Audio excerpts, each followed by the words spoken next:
Recall a time when men battled wild beasts in the arenas of the Colosseums in Rome. Once, while attending some games in his honor, the Roman Emperor Caligula ordered his guards to destroy a section of the seating area and throw people of the audience into the arena so they could provide him with entertainment worthy of an emperor. All this just because he was bored and there were no slaves in his immediate vicinity. The story is a historically accurate one, which points to the maniacal tendencies in an emperor who had gone mad from the lust of power and the greed of wealth. Today, we are going to be talking about the tyrannical and brutal rule of the third emperor of the Julio-Claudian dynasty, Caligula. Before we get into it, remember to subscribe for more and check out our Day in the Life series quickly before Caligula orders another round of executions just because you called him a hairy goat.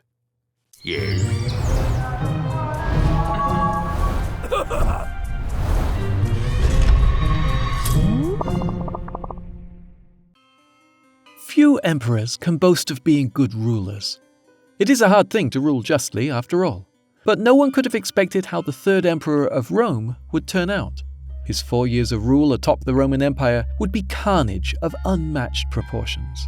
His brutality, extravagance, and sexual perversions would be unmatched even by his nephew, the infamous Nero. Let's take a look at one of history's worst rulers, Caligula.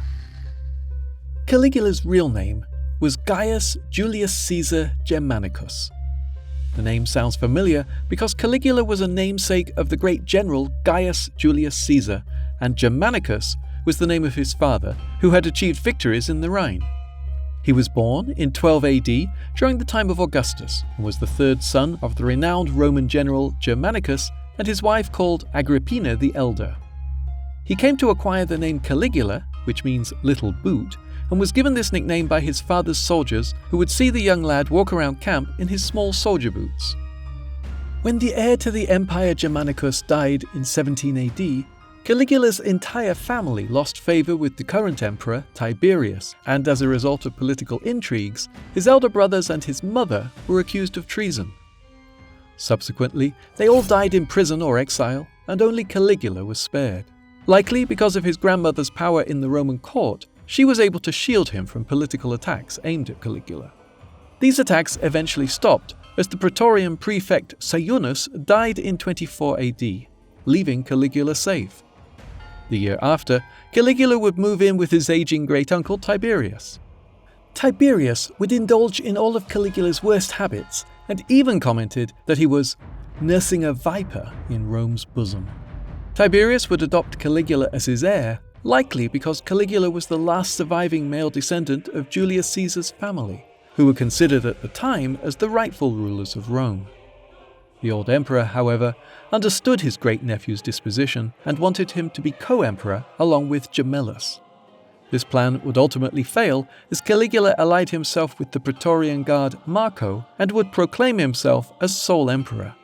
Later on, Caligula would order the death of both his ally Marco and his relative Gemellus. At the young age of 25, Caligula would take power in 37 AD. His rule started off surprisingly well as Caligula announced political reforms and even spared all of his political enemies, recalling them from exile. He would be proclaimed emperor by the Senate on the 18th of March and rode into Rome in a victorious procession which was hailed by the people of Rome. Earlier on, the people of Rome were ecstatic for his rule, as they had not seen a live emperor in many years. The last emperor, Tiberius, preferring Capri to Rome. More than anything, Caligula was loved by the people because of his father, the popular Roman general Germanicus. More than 160,000 animals were sacrificed in order to ensure the emperor would have an auspicious rule. Roman historian Philo describes the first 7 months of Caligula's rule as being completely blissful.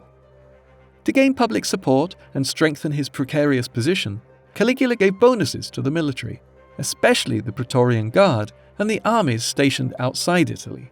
He also declared that treason trials were a thing of the past and recalled all those who had been sent into exile. To please the masses, Caligula would employ the use of gladiatorial games. He also laid to rest the remains of his prosecuted family and deposited their remains in the tomb of Emperor Augustus. Everything would change in October of 37 AD when Caligula fell seriously ill, and some state he was even poisoned. The emperor would recover from his illness, but many believed this close brush with death changed the emperor forever. He would soon turn diabolical and started killing off and exiling all those who he thought would oppose him. It is likely that his illnesses reminded Caligula of his mortality and how he too could be killed or deposed off any time. This fact made him suspicious of all who were close to him, and he even executed his cousin and adopted son, Gemellus. This act would outrage his grandmother, and she committed suicide because of it. With his grandmother and other close family members either dead or exiled, Caligula became uncontrollable, and the worst era of the Roman Empire soon began. Caligula spent a tremendous amount of money in building himself lavish palaces and other extravagances. One of his most bizarre constructions was a 2-mile floating bridge across the Bay of Bauli, so he could spend more than 2 days galloping on horseback from one side to another while wearing the breastplate of Alexander the Great, just for fun.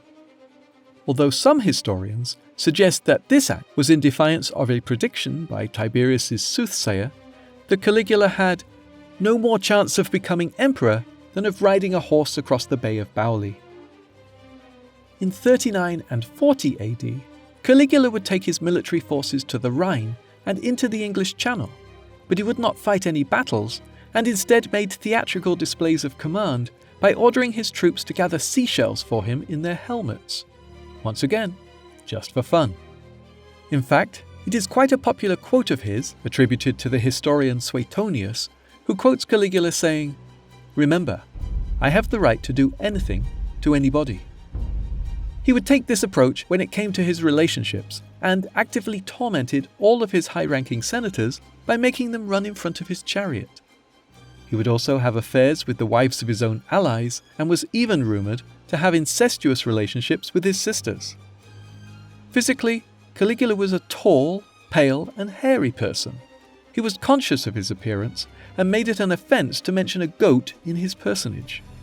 He also wanted to be feared as an emperor, and so spent hours in front of a mirror practicing terrifying facial expressions that could scare off his political enemies.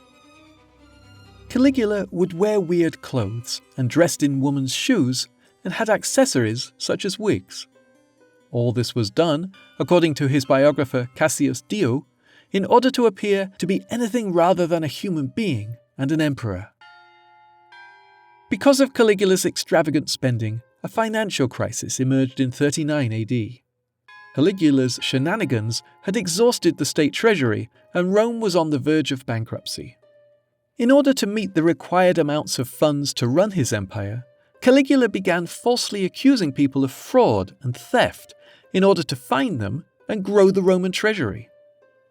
To gain funds, Caligula even asked the Roman citizens to lend the state money, and he also levied taxes on prostitution, weddings, and even birth ceremonies. According to Suetonius, in just the first year of Caligula's rule, he had squandered a ridiculous 2.7 billion sesterces that Tiberius had kept in case of Roman emergencies. Modern estimates put this money to be equivalent to almost $5 to $10 billion. His nephew and future emperor Nero was stated to have been both admiring and envious of Caligula for being able to spend such a vast wealth in such a short time. To add to this financial crisis, a brief famine also occurred. It might have occurred due to the lack of funds, but Suetonius also claims that it was probably the result of Caligula seizing public carriages and boats for his personal use. In 39 AD, Caligula's relationship with the Roman Senate took a turn for the worst.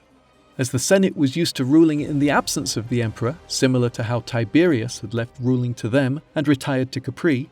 However, the new emperor was not like his predecessor and wanted an active part in ruling the empire. Because of this, Caligula would replace consuls, kill senators, and even ordered new trials and investigations into the senators' families. During the latter part of his reign, Caligula would claim to be a divine god and started appearing in public dressed as various different gods of Roman mythology, including Mercury, Venus, and Hercules. In court documents, he began to refer to himself as Jupiter. This was a departure from the regular custom of deifying the Roman emperors after death, and instead, Caligula wanted to be worshipped while he was still alive. Right before his death, he also wanted to appoint his horse, Incitatus, to the post of consul, in order to show how his horse could be a better administrator than the other consuls, and shame them.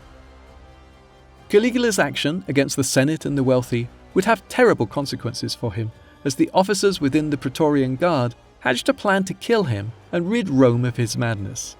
His death would, ironically, resemble that of his namesake, and he would be stabbed more than 30 times.